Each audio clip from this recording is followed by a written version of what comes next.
As he was making his way to the coal plant, Sonny smiled happily. He was bubbling with excitement to be working with coal again, and he couldn't wait to arrive there. Sonny whistled hello to every engine he passed on the main line, and they'd whistle back.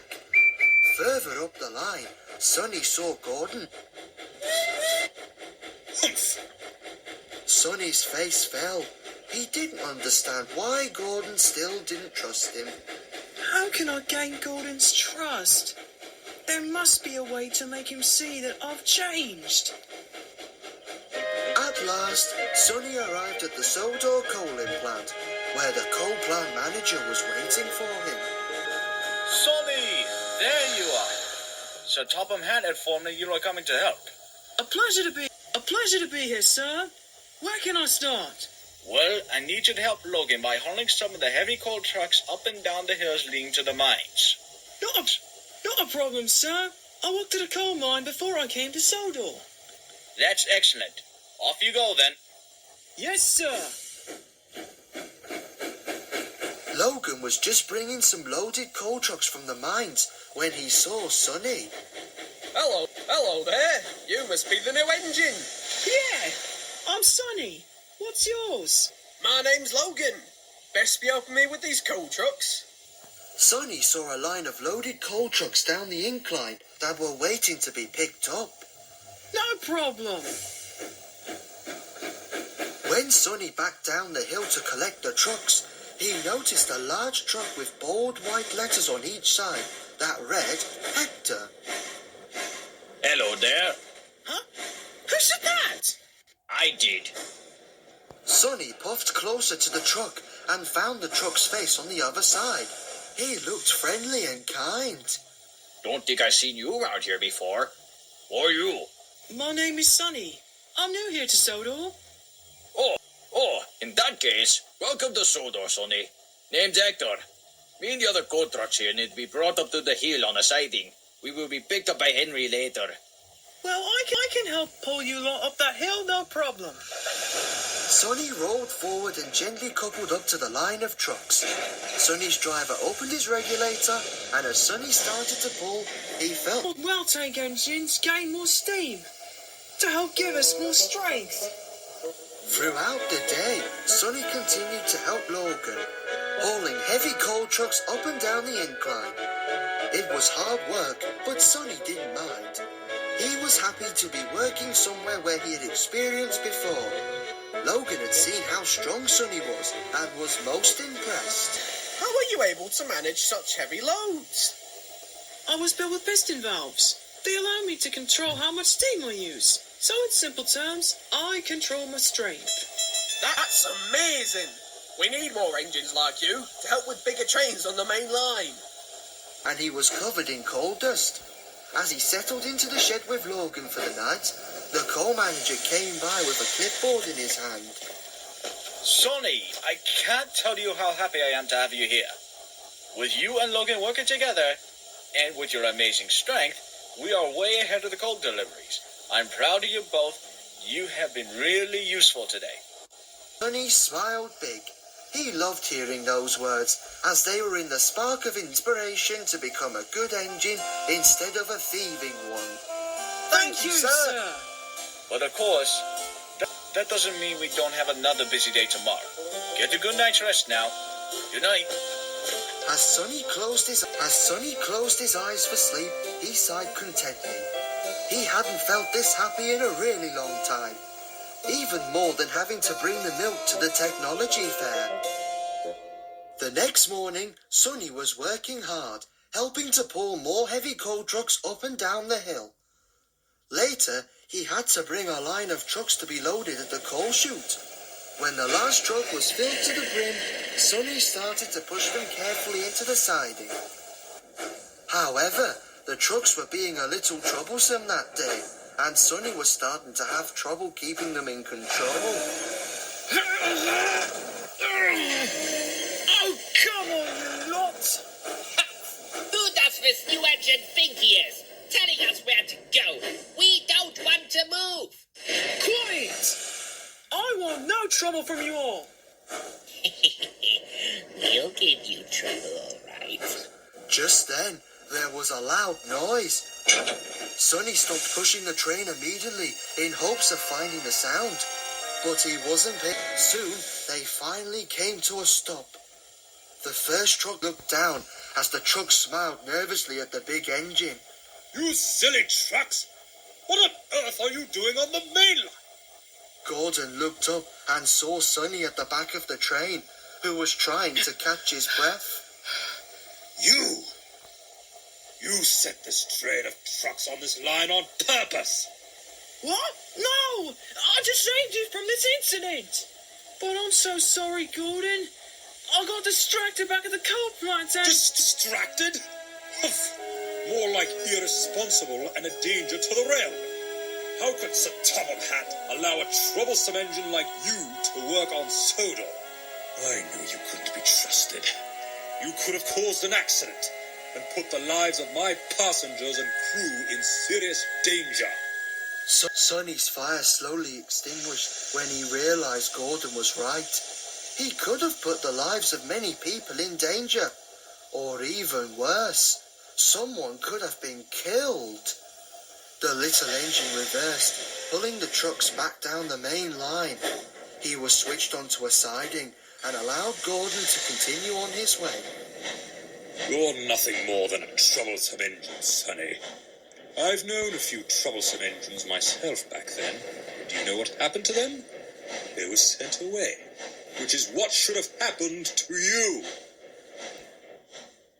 Gordon was out of sight. Sonny pulled the coal train back to the coaling plant and dropped them off in a siding. He still felt terrible for almost causing an accident that Logan, who was nearby, saw Sonny's sad expression. Is something wrong? I lost control of my train and I almost caused an accident with Gordon. I guess I am troublesome like he says.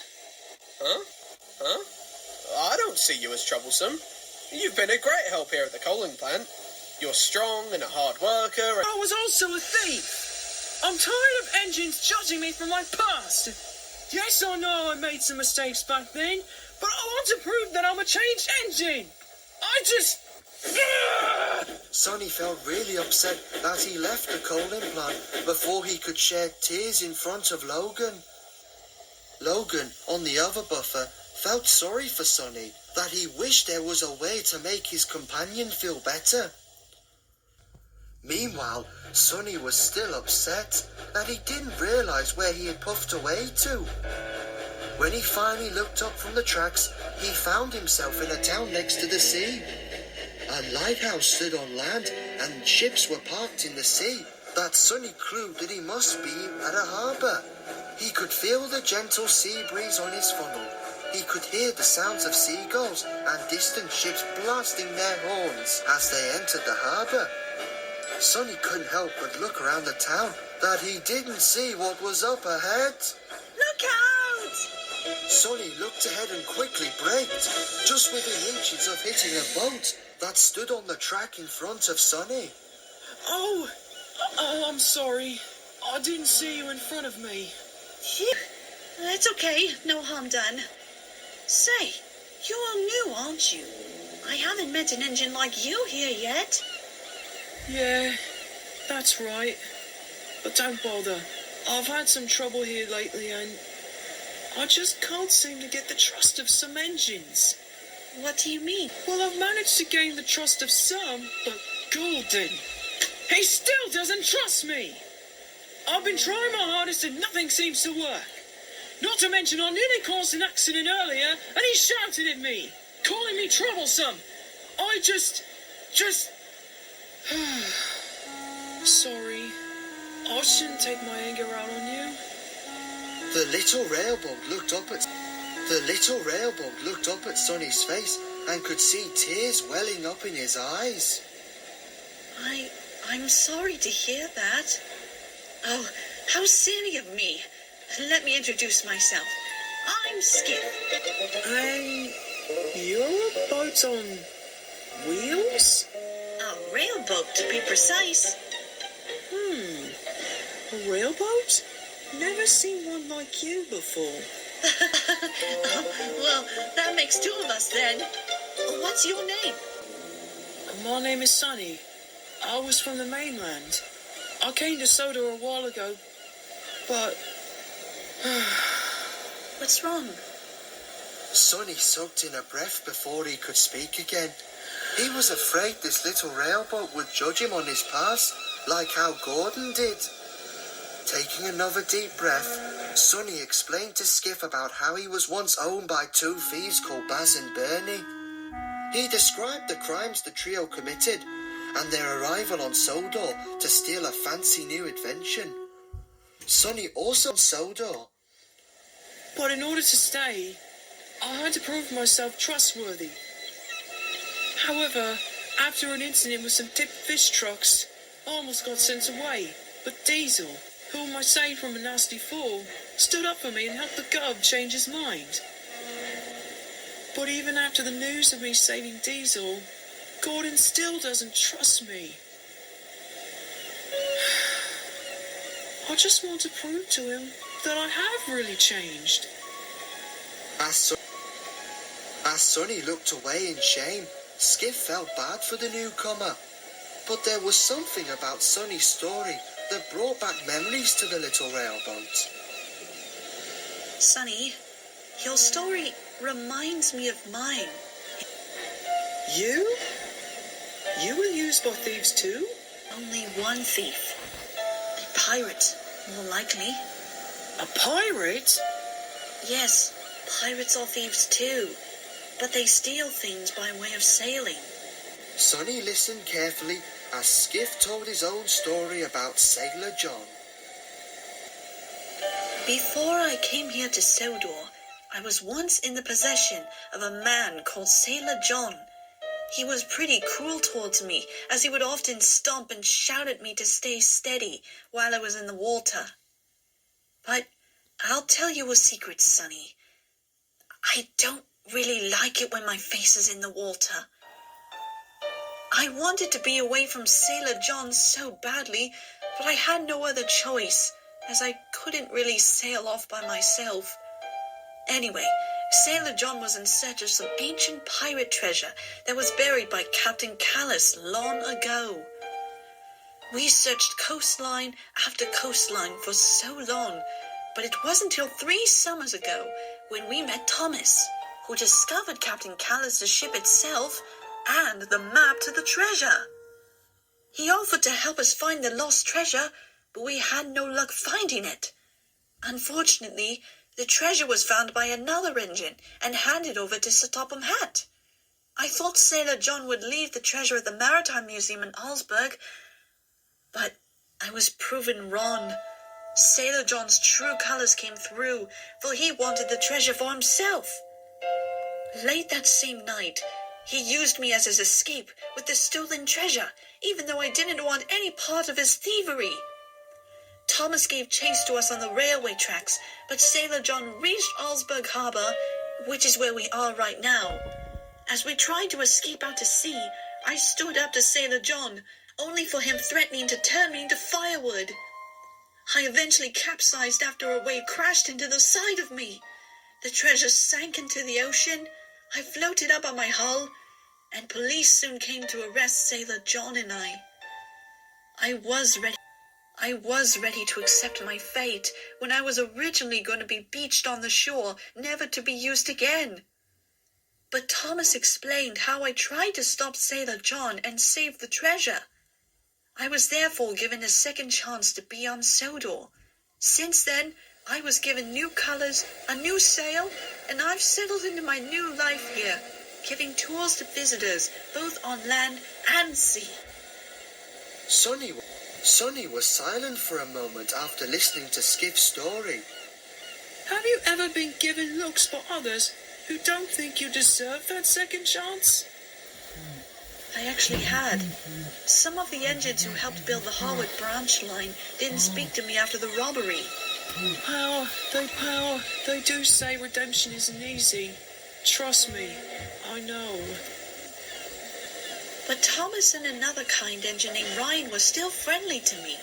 It took a while for the two to convince others to trust me as well, but once they realized how I've been a useful tour boat around the harbor, Duck, Oliver, and several other engines have gained my trust. If only I can gain that trust with Gordon. He's just one engine, Sonny. After hearing your story, you've gained more friends than when you first started. I'd say that's an improvement. I wouldn't get too mixed in with Gordon as much. He'll come around soon. Just keep working hard and eventually everyone would see and trust the new you. Thanks for understanding my predicament. My pleasure, Sonny. We'll be thick as thieves. Oh, it's just a statement that Captain Joe taught me. It means we're friends. Sonny was a little hesitant. The last time he tried making a friend, it was with Devious Diesel. At first, the two got along fine, but when Diesel tricked Sonny into doing Diesel's jobs, Sonny was upset, for he thought their friendship was a lie. Sure. Friends. Listen, I gotta go. Okay then. I'll see you around, Sonny.